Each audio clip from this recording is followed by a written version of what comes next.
Since last 3 years I don't have abs. जब मैं Instagram पे अपनी मेमोरीज को शेयर करता हूँ, पुरानी पिक्चर्स, पुरानी पोस्ट को शेयर करता हूँ, तो लोग बोलते हैं कि आप अभी भी अपने एब्स को मेंटेन क्यों नहीं करते हैं, आप एब्स में अच्छे लगते हैं। सो ऐसा क्या रीजन है कि फिटनेस प्रोफेशनल, एक फिटनेस यूट्यूबर होने के बावजूद भी मेरे पास एब्स नहीं है? तो आज हम जानेंगे the reason why I can't have abs.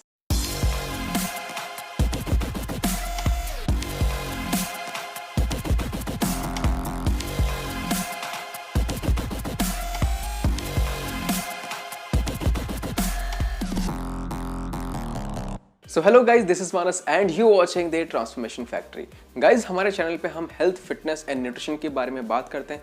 अगर फ्यूचर में आप हमारी किसी भी तरह की इस तरह की वीडियोस को मिस नहीं करना चाहते हैं तो consider subscribing to our channel, और सब्सक्राइब बटन के बगल में एक बेल आइकन है, उसको जरूर प्रेस कर लें ताकि जब भी मैं अपनी कोई नई वीडियो अपलोड करूँ आपको नोटिफिकेशन मिल जाए। 2016-17 तक मैं एक लीन इंडिविजुअल हुआ करता था, मेरे प्रिटी शार्प एब्स दिखते थे, लेकिन फिर 2019-20 में आते आते मैं थोड़ा सा मोटा हो गया हूँ, या फिर मैं कहूँगा कि मेरा जो फैट परसेंटेज है वो बढ़ गया है। तो अभी मैं आपको टी शर्ट्स में काफी इंप्रेसिव, काफी हैवी, काफी बल्की एंड ऊपर से फिट दिखूंगा, लेकिन इसी कंडीशन में अगर मैं आपको अपनी टी शर्ट उतार के मेरी फिजिक दिखाऊंगा, आप कहेंगे भाई ये तो एक मोटा बंदा है, ये क्या हमें फिटनेस की नॉलेज देगा, ये तो एक ओबीस आदमी है, भारी वेट वाला बंदा है। सो इसका क्या ये मतलब बनता है कि मैं फिट नहीं हूँ, यानी मैं आपको फिटनेस एडवाइसेस देने के लायक भी नहीं हूँ? यानी सवाल तो यही बनता है कि भाई जब बंदा खुद ही फिट नहीं है तो हमें क्या वो फिटनेस एडवाइसेस देगा?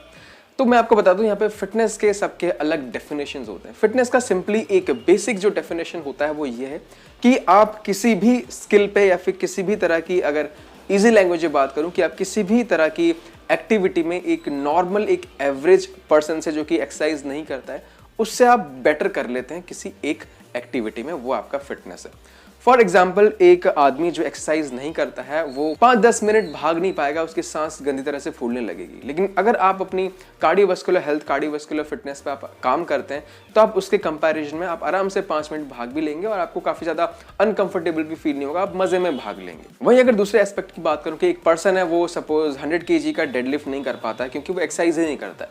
वेरएज़ अगर आप रेजिस्टेंस ट्रेनिंग करते हैं, आप पावर लिफ्टिंग करते हैं, तो आपके लिए 100 kg कुछ नहीं है। तो इस केस में आप स्ट्रेंथ के मामले में फिट है। यानी कोई भी ऐसी एक्टिविटी जो एक नॉर्मल सा पर्सन जो एक्सरसाइज नहीं करता है वो नहीं कर पा रहा है और आप अपनी ट्रेनिंग से उसको इंप्रूव कर लेते हैं, तो आप फिट हो गए। अब फिट आप डिफरेंट एरियाज में हो सकते हैं। जैसे कि फिटनेस के लिए काफी लोगों के लिए अलग अलग डेफिनेशन होता है। कोई बोलता है कि भाई अगर आप मेरे जितना लंबा भाग नहीं सकते तो आप फिट नहीं है। कोई बोलता है कि आप मेरे जितना वेट नहीं उठा सकते तो आप फिट नहीं है। कोई बोलता है कि अगर आपका फैट परसेंटेज इतना ज़्यादा है और मेरा फैट परसेंटेज इतना कम है तो मैं फिट हूँ, आप फिट नहीं है। तो फिटनेस के लिए आपके पास काफ़ी एरियाज़ हैं। आप किसी एक एरिया में बेस्ट हो सकते हैं, आप कुछ एरियाज में बेटर हो सकते हैं, या फिर आप सभी एरियाज में एवरेज हो सकते हैं, ठीक ठाक हो सकते हैं। तो ये एरियाज क्या है? एक्चुअली हमारे पास फिटनेस में, मेनली फिजिकल फिटनेस में 5 कंपोनेंट्स होते हैं। आपका हो गया muscular strength, muscular endurance, cardiovascular endurance, flexibility, body composition. तो ये सारे एरियाज है जिसमें आप काम करके अपने आप को फिट बना सकते हैं। लेकिन जो लोग न्यू आते हैं फिटनेस में, जो लोग जिमिंग की स्पेशली बात करते हैं, उनके लिए फिटनेस का मतलब है कि भाई 6 पैक एब्स दिखना चाहिए। उन्होंने अपने आप को एक बॉक्स में डाल रखा कि भाई 6 पैक एब्स हैं तो आप फिट हैं। लेकिन वहीं उस 6 पैक एब्स वाले बंदे को एक पावर लिफ्टर से हम कंपीट करवा दें, सो उस पावर लिफ्टर की नजरों में ये बंदा कहीं का फिट नहीं। बोलेगा कि कैसा बंदा है, पतले दुबले पतले, इसके हाथ टांगे दिख रही है, पतली सी कमर है, 100 kg की से डेडलिफ्ट लग नहीं रही है। तो फिटनेस का यहाँ पे 2 लोगों के लिए अलग डेफिनेशन बन गया। तो इसी तरह से आपको पता होना चाहिए जिस चीज में आप बेटर है, उसका ये नहीं मतलब होता है कि अगर कोई पर्सन उस चीज में बेटर नहीं है, वो किसी और चीज में बेटर है, तो वो फिट नहीं है, आप फिट हो, ऐसा नहीं है। हो सकता है उसके लिए जिस फील्ड में वो बेटर है वो कहेगा कि भाई मैं फिट हूं, और वो आपको अनफिट बता सकता है। तो ऐसे ही फिटनेस में बहुत सारी चीजें होती हैं, आप अलग अलग एरियाज में अपने आप को फिट कर सकते हैं। तो मैं अब अपनी बात करता हूं, मैं मेनली बॉडी कंपोजिशन पे थोड़ा सा ज्यादा कॉन्सेंट्रेट, ज्यादा फोकस डालता हूं। तो इस हिसाब से तो मेरा फैट परसेंटेज कम होना चाहिए। भाई मैं मोटा क्यों हो गया फिर? तो मैं आपको बता दूं, आप अगर नेचुरली ट्रेन करते हैं, आप किसी एक टाइम में कोई 2 चीज आप हो सकते हैं। नंबर 1, या तो आप एक टाइम पे लीन एंड नॉट बिग, यानी आप दुबले पतले होंगे, आपके एब्स नजर आएंगे अच्छे खासे, लेकिन आपके आर्म्स उतने बड़े नहीं लगेंगे, आपके चेस्ट उतने बड़े नहीं लगेंगे। यानी आप ओवरऑल एक आप टी शर्ट के ऊपर, शर्ट के ऊपर बहुत मैसिव नजर नहीं आएंगे। आप कपड़े पहन लेंगे, किसी को पता नहीं लगेगा कि आप लिफ्टिंग करते हैं या फिर आप फिट हैं। आपको कपड़े उतारने के बाद लोगों को पता लगेगा कि भाई हाँ, ये बंदा एक्सरसाइज करता है, इसकी फिट बॉडी है और अच्छी फिटनेस ने बनाई हुई है। सेकंड है, अगर आप नेचुरल है तो आप बिग हो सकते हैं, लेकिन साथ ही साथ आप श्रेडेड एंड एब्स वाला जो लुक है वो आपका उतना अच्छा निखर कर नहीं आएगा। यानी आप कपड़े पहन लेंगे तो ऊपर से लोगों को लगेगा कि भाई हाँ अच्छी लिफ्टिंग करता है, मतलब अच्छा वर्कआउट करता होगा, फिटनेस बंदे ने बनाया हुआ है, अच्छा दिख रहा है, ओवरऑल एक फिट बॉडी उसकी लग रही है। लेकिन वहीं अगर आप टी शर्ट उतार देंगे, जैसे कि मेरा एग्जाम्पल है, तो फिर आप यहाँ पे इतना इंप्रेसिव नजर नहीं आएंगे। तो अगर आपको अपना मसल मास बढ़ाना है तो आपको गेनिंग में जाना पड़ता है, आपको अपना मसल मास बढ़ाना पड़ता है। और जब आप गेनिंग में जाते हैं आप उसमें फैट भी गेन करते हैं। और आप फिर क्या करते हैं, एक टाइम के बाद जब आपको लगता है कि भाई ज्यादा ही फैट हो रहा है, अब आप क्या करते हैं, कट करते हैं। इसमें क्या हुआ, आपने मसल मास गेन करी थी, फैट भी गेन कर लिया था, अब आप सिर्फ फैट कट करते हैं, मसल मास को नियरली वही मेंटेन करने की कोशिश करते हैं। तो इससे क्या हुआ, प्रीवियसली जब आप पतले हुआ करते थे, एक आपका सिक्स पैक एब्स वाला लुक था, उस कंडीशन में जितने आपका मसल मास था, अब क्या हुआ, आपने मसल मास बढ़ा लिया है और अपना फैट परसेंटेज वही कंडीशन में लेके आ गए जो आप पहले थे। लेकिन इन दोनों सिचुएशन में डिफरेंस क्या है, मसल मास का। वहां पे आप काफी ज्यादा पतले नजर आ रहे थे, यहाँ पे आप कंपैरेटिवली आपने थोड़ा सा मसल मास गेन कर लिया है। यानी अब आप टी शर्ट के ऊपर भी थोड़ा सा अच्छा दिखेंगे एंड टी शर्ट के बिना भी आप अच्छा दिखेंगे।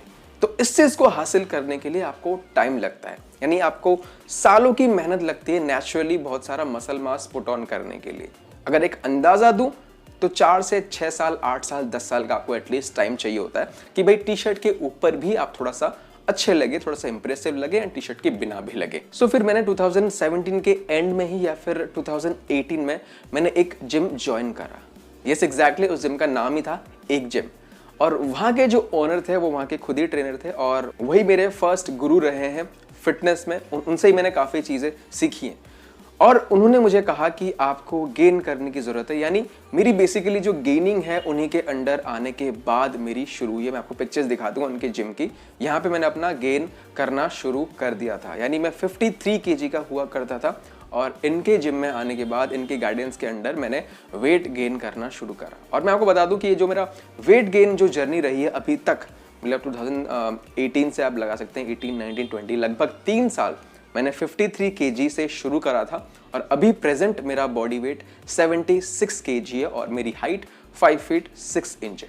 तो आप अंदाज़ा लगा सकते हैं कि मैंने कहाँ से शुरू किया और मैं यहाँ पे कहाँ पे ख़त्म कर रहा हूँ और मैंने कितना फैट परसेंटेज यहाँ पे गेन करा है और साथ ही साथ मैंने मसल भी कितना गेन करा होगा।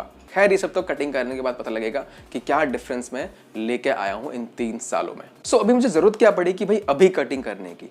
तो पहले मेरा ऐसा कुछ नहीं था कि मेरी फिजिक जो है वो मेरी कमाई है, फिजिक से मुझे कुछ फ़ायदा हो रहा है, वो मेरा खुद का सेटिस्फेक्शन था। जितना मुझे एब्स फ्लॉन्ट करना था वो मैंने कर लिया और उससे से बाहर आकर मैंने ये फील कर लिया कि एक लीन रहना कैसा फील होता है, पतले दुबले में आपको कितना लाइट फील होता है, आप कितनी सारी एक्टिविटीज कर सकते हैं, मतलब एक अलग फीलिंग होती है। क्योंकि उससे पहले मैं मोटा हुआ करता था, तो पतला होने के बाद मुझे एक अच्छी सी फीलिंग, मतलब एक नया एक्सपीरियंस था मेरे लिए, वो मैंने जितना करना था फील कर लिया।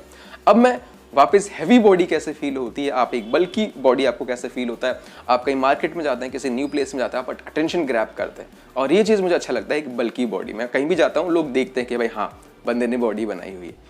तो इस चीज़ का भी एक टाइम फ्रेम होता है, इस चीज़ का भी टाइम ओवर होता है। अब बैक आपको कटिंग में जाना पड़ता है आपको देखने के लिए कि भाई आपने कितना मसल मास गेन करा है। एंड वैसे भी जैसे कि मैं बता रहा हूँ कि मैं भी इस चीज़ में प्रोफेशनली आ चुका हूँ, तो अगर आप एक 6 पैक एब्स अगर आप मेंटेन करते हैं तो आपको फिटनेस करियर में आपको एक अच्छा सा पुश मिलता है, आपको काफ़ी फ़ायदा होता है।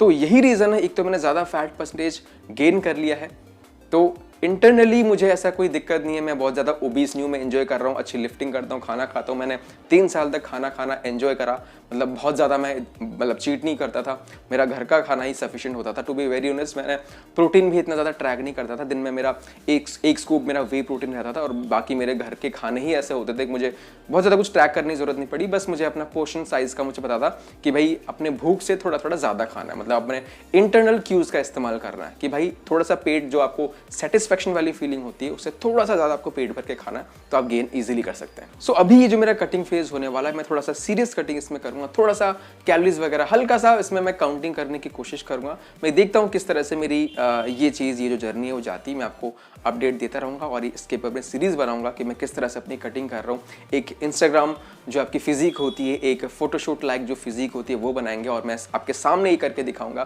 कि किन प्रॉब्लम्स का सामना करना पड़ता है एक ट्रांसफॉर्मेशन में, क्या क्या चीज़ें आपको करनी पड़ती है एक ट्रांसफॉर्मेशन के लिए। तो आपको इससे बहुत कुछ सीखने को मिलेगा। मैं चाहूँगा ज़रूर आप इस जर्नी को मेरे जर्नी में ज्वाइन करें या फिर इसको फॉलो करें, आपको काफ़ी कुछ इसमें सीखने को मिलेगा। So basically the reason why I can't have abs is basically मैं एक गेनिंग फेज में हूँ, मैं अपना बॉडी मास पुट ऑन कर रहा हूँ और जब आप अपना बॉडी मास पुट ऑन करते हैं आप थोड़ा सा उसमें फैट गेन करते हैं, फिर एक टाइम के बाद आपको कट करना पड़ता है। तो यही फिटनेस का, यही बॉडी बिल्डिंग का, यही बॉडी कंपोजिशन का यही स्टेप्स होते हैं, gain cut gain cut gain cut. हर बार जब आप गेन करते हैं मसल के साथ साथ आप फैट मास भी गेन करते हैं, फिर आप उस मसल मास को वहाँ पे होल्ड करके फैट कम करते हैं, वापस उस पोजीशन से आप फिर से गेन करते हैं। तो आपका ये साइकिल कंटिन्यू रहता है और इसी तरह से आप naturally over few years, over few decades आप एक थोड़ा सा बल्की बॉडी यानी एक मस्कुलर बॉडी के साथ साथ आप थोड़ा सा अपना फैट परसेंटेज कम रख सकते हैं। तो इस तरह से मैंने ओवर 3 इयर्स 53 kg से 76 kg तक पहुंच पाया और मैंने कोई ट्रैकिंग नहीं करी कि भाई मैं पर मंथ कितना गेन कर रहा हूँ कितना नहीं कर रहा हूँ। बस मैं अपना खाना एंजॉय कर रहा था, अच्छी लिफ्टिंग कर रहा था, कोई मेरे सीरियस गोल्स नहीं थे कि भाई इंस्टाग्राम पे दिखाना, यूट्यूब पे दिखाना। लेकिन अब थोड़ा सा मुझे सीरियस गोल्स मेरे हैं कि मुझे फिजिक बनानी है, थोड़ा सा इससे मुझे करियर में थोड़ा पुश मिलेगा। आई एम होपिंग कि पुश मिले, बाकी आप पे डिपेंड करता है। अगर आप वीडियोस को शेयर वगैरह किया करेंगे तो ज़रूर हम इस चैनल को बहुत ऊपर तक लेके जा सकते हैं। That's it for today. Hope आपको वीडियो अच्छी लगी। अगर वीडियो अच्छी लगी, कुछ सीखने को मिला, मेक श्योर आप वीडियो को शेयर कर रहे हैं, लाइक भी कर रहे हैं। With this that's a wrap on this video. मिलते हैं एक नई वीडियो के साथ। Till then stay fit, stay healthy. This is Manas, take care.